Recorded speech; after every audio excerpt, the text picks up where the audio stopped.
तो आज अपन छायावादी जो 4 आधारस्तंभ कवि हैं उनके बारे में पढ़ेंगे। अभी कुछ विशेषताएं पढ़ी थी, उसमें 3 अन्य कवियों का मैंने जिक्र किया। आपसे अन्य कवि पूछते हैं तो चतुर्वेदी जी का, गुप्त जी का और नवीन जी का नाम लिखना है, उनका परिचय देना है आपको। अगर आपसे ये प्रश्न पूछते हैं कि छायावाद के आधारस्तंभ कवियों का ये प्रश्न ही है, बड़ा प्रश्न जो बन रहा है ये ही बनता है, ये आधारस्तंभ कवियों का प्रश्न बार-बार हर कोई पूछ लेता है और जब नहीं आता है अपने को तो बड़ा शर्मिंदा होना पड़ता है। इसलिए विद्यार्थियों, अपन हिंदी साहित्य के विद्यार्थी हैं और 12वीं में अपन हिंदी साहित्य पढ़ रहे हैं, इसलिए अपने को बड़े सजग हो गए। सजग इसलिए कुछ परिस्थितियां भी विपरीत चल रही है, आपको घर में रहते पढ़ना पड़ रहा है। कब तक पढ़ेंगे ये पता नहीं, लेकिन जितना आपको पढ़ाया जाए आप जरूर उसको नोट करें, देखें। सभी सर, किसी को घबराने की आवश्यकता नहीं है। सभी सर जो हैं, चाहे वो साइंस वर्ग से हो, चाहे वो आर्ट्स वर्ग से हो, चाहे वो 9th 10th के गुरुजी हो, सभी अपने अपने वीडियो बना करके आप तक पहुंचा रहे हैं। और आपका फर्ज क्या बनता है कि आप भी देखें और अपने स्कूल में पढ़ने वाले जो अन्य साथी हैं उनको भी बताएं कि इस लिंक पे अपने स्कूल के वीडियो आते हैं, उनका लाभ उठाएं, उनको पढ़ें। तो चलिए आते हैं इन 4 कवियों को बनाने। नंबर 1 पे अपन लेते हैं आज पहला कवि जो है जयशंकर प्रसाद। जयशंकर प्रसाद जो इस छायावाद के बड़े कवि माने थे। द्विवेदी जी ने, शुक्ल जी ने, नगेंद्र जी ने अपना सारा ध्यान जो है वो प्रसाद जी पे लगाया। तो ये प्रसाद जी है क्या? ये एक साहित्य का बड़ा स्तंभ है, यानी इनकी साहित्य रचनाएं जो हैं वो इतनी मर्म वाली हैं कि साहित्य उनके बिना अधूरा है। कुछ मोटी मोटी बातें मैं लेके चलूंगा, आप मेरे सामने होते तो मैं आपको नोट करवाता। बुक्स में 4 पेसेज है, 4 के आप बुक्स को देखना। बुक्स में चारों कवियों के 4 पेसेज है, बुक्स की सहायता से आप नोट कर लेना। मैं जो मोटी मोटी बात बता रहा हूं सुनो आप। 1890 इनका समय का ध्यान रखना है आपको। 1890 से 1937 ये इनका समय था।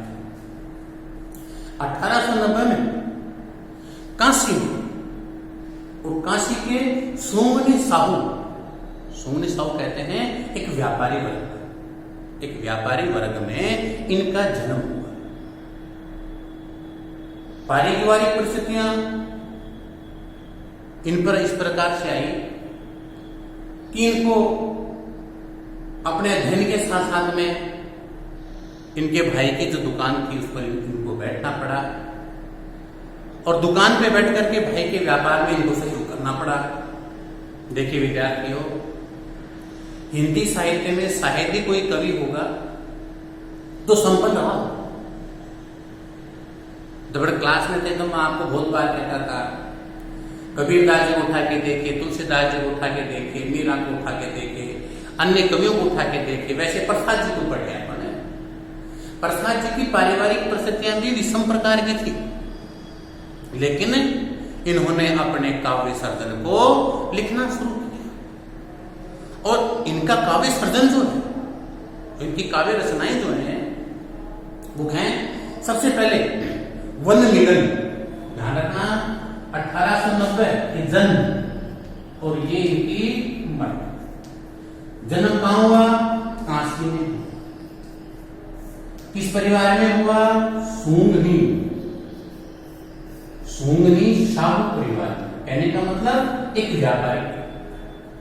पारिवारिक परिस्थितियां विपरीत चली गई, इसलिए भाई के साथ में दुकान पे समय लगाना पड़ा। दुकान के साथ साथ ये अपनी पढ़ाई के प्रति भी सजग रहे, पढ़ाई को भी आगे बढ़ाते रहे। और इनकी जो काव्य रचनाओं की बात करें अपने तो वन मिलन। अब बात आती है, अपने को लिखना भी पड़ेगा परीक्षा के अंदर जन्म, मृत्यु, विवाह और काव्य सृजन। काव्य रचनाएं,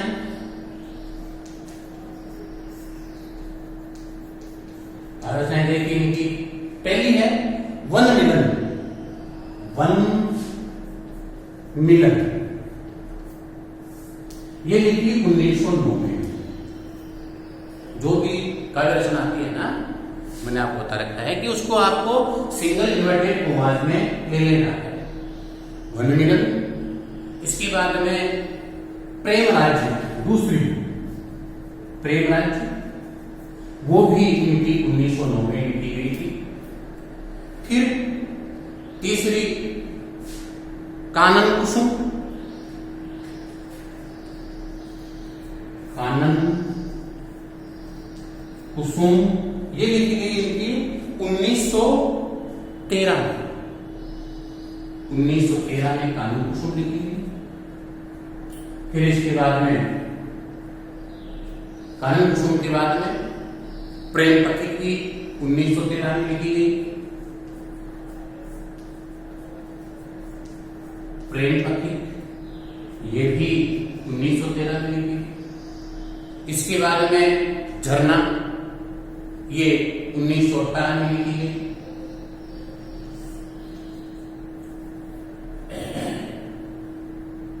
झरना लिखता हूं मैं, झरना, झरना भी 1918 में लिखी गई। झरना के बाद में आंसू 1924 में लिखी गई। आंसू 1924 में लिखी गई। इसके बाद में लहर जो लिखी गई विद्यार्थियों, वो 1931 में लिखी गई। अब आपको याद क्या करना है, कैसे करना है? जयशंकर प्रसाद 1890 से 1937 काशी के सोमनी सौ परिवार में जन्म हुआ। वन मिलन, प्रेम राज्य, प्रेम पति, झरना, आंसू, लहर। अगर ज्यादा भी काव्य कृतियां आपकी याद नहीं हो तो ये तीन तो बिल्कुल कंटिन्यूटी में है। झरना, आंसू, लहर।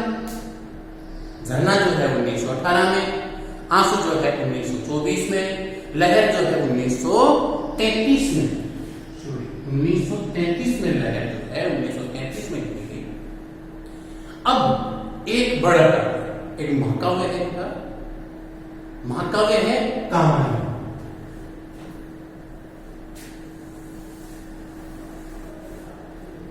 महाकाव्य प्रसाद जी का, इसका नाम है कामायनी और ये है 1935 में लिखा। महाकाव्य एक होता है खंड काव्य, एक होता है महाकाव्य। खंड काव्य में अलग अलग खंड होते हैं, महाकाव्य में खंड नहीं होते हैं। वो आगे से आगे बढ़ा स्वरूप 10 में सर्गों की संख्या निश्चित नहीं होती है। तो ये महाकाव्य है। इसमें मनु, श्रद्धा, ईड़ा, मन का, हृदय का, शरीर का वर्णन करके उन्होंने अपने काव्य को रचा। देखिए विद्यार्थियों, मैं अपना जो सिलेबस है उसके अकॉर्डिंग आपको बता रहा हूं। अन्य वीडियो है ना, इसमें नेट पे बहुत सारे छायावादी के या अन्य साहित्य जो डाले गए हैं, वो क्या है कि वो बड़ी परीक्षाओं के अनुसार अपने को उतना ही याद करना है जितना अपने को परीक्षा में। ज्यादा में फंसेंगे वो अपने कंट्रोल से बाहर चले जाएंगे। इसलिए अपने को तो बस इतना ही याद रखना है कि अपनी परीक्षा में उससे अपन अच्छे अंक प्राप्त कर सकें। इसलिए जयशंकर प्रसाद जी का ये परिचय मैंने बताया है। 1890 से 1937 तक काशी में सोनी साहू परिवार में जन्म हुआ।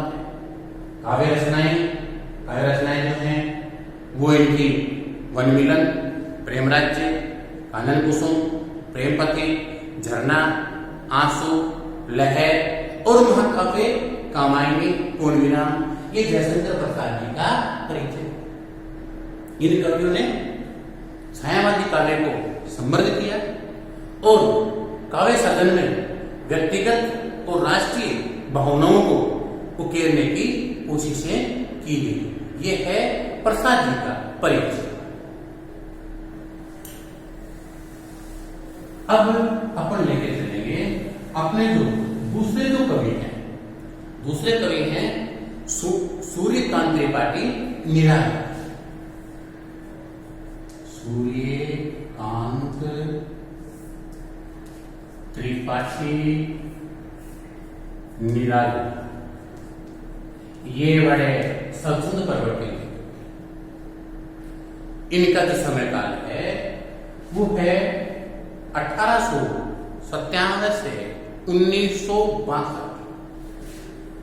1897 से 1962। जन्म कहाँ हुआ? जन्म हुआ बंगाल, पश्चिमी बंगाल में इनका जन्म।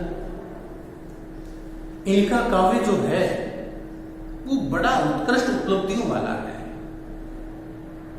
इनकी जो प्रसिद्धि है, निराला जी ने अपने साहित्य में स्थान बनाया, इसके लिए इनकी जो काव्य रचनाएं हैं उनमें सबसे पहला नाम आपको आता है, आपको याद नहीं है, आपने बहुत बार पढ़ा भी है, क्योंकि जब भी अपन लेसन शुरू होते हैं कवि परिचय आता है, लेखक परिचय आता है। लेखक परिचयों में, कवि परिचय में ये सारी बातें आई हुई हैं, आपको घबराने की आवश्यकता नहीं है। आप जब अपनी सरयू किताब पढ़ेंगे उसमें गद्य पद्य में ये प्रसाद जी का भी पाठ है, अपने निराला जी का भी पाठ है, अपने पंत जी की कविताओं है गद्य पद्य भाग में, वर्मा जी का जो है वो है अपने गद्य भाग में। तो इनका सबका परिचय आपको हिंदी साहित्य की बुक में भी, और अपने जो अध्याय हैं, अध्याय की जो कविताएं और जो निबंध और जो लेख हैं उनमें भी इनका परिचय। पहली इनकी है जूही की कली। इनकी काव्यकृति का नाम जूही की कली। जूही की कली ये इनकी काव्य रचना जो लिखी गई 1916। देखिए 1916 में जूही की कली। अनामिका 1933। अनामिका 1933। फिर परिमल 1930। परिमल 1930। फिर गीतिका 1936। गीतिका 1936। फिर तुलसीदास। देखो एक ऐसा शख्स जिसने एक महान विभूति के ऊपर, तुलसीदास जी इनसे बहुत पहले के कवि हैं, वो भक्ति काल के कवि, लेकिन भक्ति काल के कवि तुलसीदास जी के ऊपर निराला जी ने एक बड़ा काव्य ग्रंथ लिखा जिसका नाम था तुलसीदास। और तुलसीदास जी ने तुलसीदास जी के जीवन परिचय का, उनके जन्म से लेकर के और उनकी मृत्यु तक का वर्णन इन्होंने अपने काव्य में लिखा। तो याद रखना है 1897 में बंगाल में जन्म हुआ, 1962 में इनकी मृत्यु हुई। जूही की कली 1916 में लिखी, गीतिका 36 में लिखी, अनामिका 23 में लिखी, परिमल 30 में लिखी, तुलसीदास 37 में लिखी। और सबसे इंपोर्टेंट जो लिखी है, सबसे इंपोर्टेंट जिसपे सारा काव्य घूमता है, वो भी है राम की शक्ति पूजा। राम की शक्ति पूजा ये इनका काव्य संग्रह। ये बड़ी उत्कृष्ट उपलब्धि, हालांकि एक और है सरोज स्मृति, क्योंकि पारिवारिक परिस्थिति इनकी भी खराब रही थी, सत्सुंद प्रवृत्ति के व्यक्ति थे। धीरे धीरे धीरे धीरे सब परलोक सिधार गए थे। इनकी एक बेटी थी, बाद में बेटी भी इनसे दूर हुई, तो इन्होंने अपनी बेटी की याद में सरोज स्मृति भी लिखा। उसमें सरोज की सारी यादें उसमें समाई हैं, अपनी पुत्री की यादों में ग्रंथ लिखा गया है। लेकिन राम की शक्ति पूजा, राम की शक्ति पूजा जो है वो इनकी एक उत्कृष्ट उपलब्धि है। और सारा काव्य जो निराला जी का प्रसिद्ध हुआ इसी के कारण है। इसमें रामायण के जो 9 दिन हैं, 9 दिन रामायण के जो है, रामायण का युद्ध हुआ 9 दिन तक। जब राम विजय प्राप्त नहीं कर पाए तो राम ने दुर्गा की पूजा की थी और दुर्गा ने ही राम को आशीर्वाद दिया था। राम ने अपना पुष्प के रूप में नयन जो है नेत्र अर्पित करने की जब कोशिश की थी, दुर्गा ने हाथ थामा था। तो वो सारा वर्णन राम की शक्ति पूजा में है और बड़ी एक सामाजिक प्रभावशाली काव्य रचना है जिसमें मर्यादाओं को उकेरा गया है, भावों को उकेरा गया है, एक आस्था को दिखाया गया है और राम जी को हर रूप में, भाई के रूप में, बंधु के रूप में, एक भक्त के रूप में भी यहाँ दिखाया गया है। तो ये इस प्रकार से ये दूसरा जो अपना कवि हुआ, ये हुआ अपना राम की शक्ति पूजा के साथ में निराला जी का काव्य। अब अपन पढ़ेंगे तीसरा जो कवि, तीसरे कवि के बारे में हम बात करते हैं। तो तीसरा कवि सुमित्रानंदन पंत। सुमित्रानंदन पंत जो है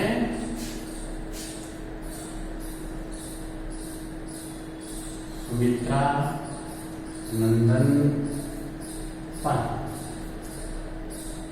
जिनको प्रकृति का सुकुमार कवि भी कहते हैं। याद रखना, इनको प्रकृति का सुकुमार कवि, यानी इन्होंने अपनी काव्य रचनाओं में प्रकृति को उकेरने की कोशिश की है, प्रकृति को अपना आलम्बन बनाया है, प्रकृति को अपना सहायक बनाया है और प्रकृति को सहायक बनाते हुए इन्होंने अपनी काव्य रचनाएं रची।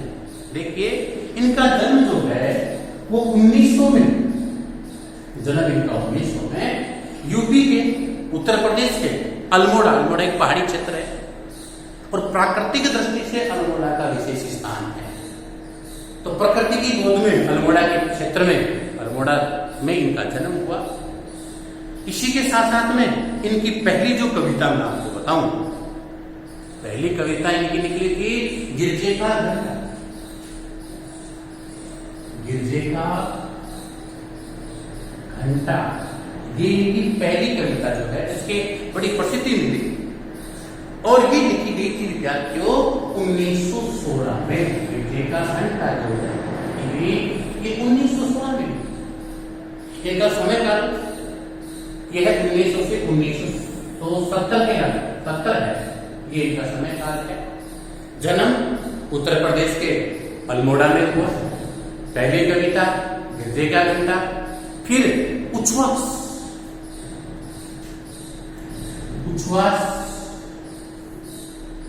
नाम की काव्य रचना इनकी जो 1920 में लिखी गई।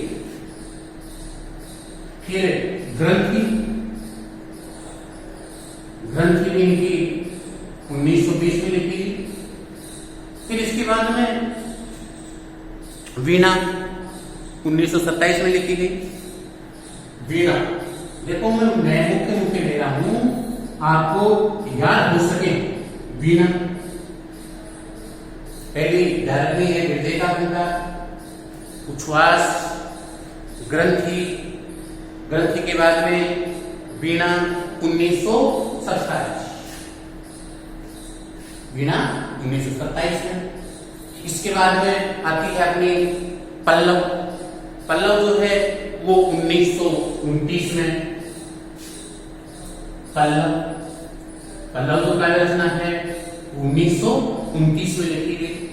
इसके बाद में इनका जो भाव था वो प्रकृति को अपने साथ जोड़ने का था और इसके बाद में गुंजन, पल्लव, फिर गुंजन और गुंजन के बाद में वीणा। वीणा इनकी अंतिम क्षयवादी कविता मानी जाती है। देखिए, वीणा जो है, वीणा को अंतिम मानते हैं। गुंजन लिखी 1932 के अंदर। वीणा लिखी थी 27 में, पल्लव लिखी थी 1929 में और गुंजन लिखी 1932 में। ये माना जाता है, कुछ कहते हैं, हालांकि ये पहले की है, को छोड़ दीजिए, ये इनकी काव्य कृति है। गिरजे का घंटा, उच्छ्वास, ग्रंथि, वीणा, पल्लव, गुंज। कुछ विद्वान ये मानते हैं, कुछ का ये है कि वीणा जो है वो छायावाद का अंतिम काव्य है। तो ये आपने को याद रखना है स्मृतानंद पंत का कि 1970 यूपी के अल्मोड़ा में गिरजे का घंटा, उच्छ्वास, ग्रंथि, वीणा, पल्लव, गुंज। विद्यार्थियों, अगर आपके सन भी याद नहीं रहते हैं तो कम से कम काव्य रचनाओं को तो याद रखना। आप याद करने की कोशिश करेंगे, आपको याद होंगी। अगर ये सन याद होती हैं तो वो भी बड़ा प्रभाव होता है। कोशिश करें कि याद होंगे। ये जन्म काल के सन तो याद करनी करनी है, तो अपने को याद करनी रखनी है, और इनमें से भी इनके सनों को भी आपको याद रखना। अंत को निकनेम प्रकृति का सुकुमार कवि, ये अपने तीसरे कवि। अब चौथा कवि जो आप सबका फेवरेट भी है, आप पढ़ते भी हैं, आप ज्यादा इनके बारे में जानते भी हैं, क्योंकि वर्मा जी का बहुत ज्यादा प्रभाव आपके ऊपर है। महादेवी वर्मा। महादेवी वर्मा जी पता है आपको, आप बहुत बार पढ़ भी चुके हैं कि 1907 में 1907 से 1967 इनका समय था। जन्म इनका 1907 में फर्रुखाबाद उत्तर प्रदेश में हुआ था, और इनका पारिवारिक परिस्थितियां बड़ी अच्छी थी। इनकी माताजी बड़ी विदुषी थी, माताजी बड़ी विद्वान थी। माताजी से इनको जो हमारे कबीर, तुलसी, मीरा, इनके काव्य का प्रभाव देखो। माँ, इनकी जो माताजी हैं, इनकी माताजी ने इनको बचपन काल में ही कबीर का, तुलसीदास जी का, मीरा का, ये सारा इनको पढ़ाया था। तभी तो कहते हैं कि माँ जो होती है वो घर में गुरु, और उसका प्रभाव है वर्मा जी। वर्मा जी ने अपनी पढ़ाई पूरी करने के बाद में एक महाविद्यालय के प्राचार्य के पद पे भी, और प्राचार्य के पद पे भी रहते हुए इनका जो भाव था छात्र छात्राओं के साथ में, विशेषकर छात्राओं के साथ में, क्योंकि वो महिला विश्वविद्यालय, और उसमें इनका भाव जो था वो बड़ा अच्छा था। इन्होंने, वर्मा जी ने कई काव्य रचनाएं लिखी, गद्य में भी पद्य में। ध्यान रखना है कि वर्मा जी दोनों भागों में चली है। कहीं ये कवित्री के रूप में आती हैं तो कहीं ये लेखिका के रूप में आती है। हालांकि वो तीन जो कवि अपन ने पढ़े थे वो लगभग कवि के रूप में आते हैं, लेकिन वर्मा जी दोनों रूप में आती है। याद रखना है, अगर सदियों में इधर पढ़ेंगे गद्य भाग में तो वर्मा जी का पाठ रहेगा आलोपी वाला, वहां ये लेखिका के रूप में आएंगे। उधर पढ़ेंगे कोई कविता इनकी तो वहां ये कवित्री के रूप में आएंगी। इनकी जो पहली काव्य रचना थी वो थी निहार। निहार पहली है जो 1930 में लिखी गई। फिर 1930 के बाद में आगे बढ़ते हैं तो दूसरा नाम इनका आता है रश्मि का। 2 साल इन्होंने रश्मि लिखी। रश्मि की काव्य रचना है वो 1932 की है। फिर इन्होंने नीरजा लिखी, वो साल इनकी 1935 में आती है। और सांदे गीत को ये मानने की साहब गीतों का संग्रह सांदे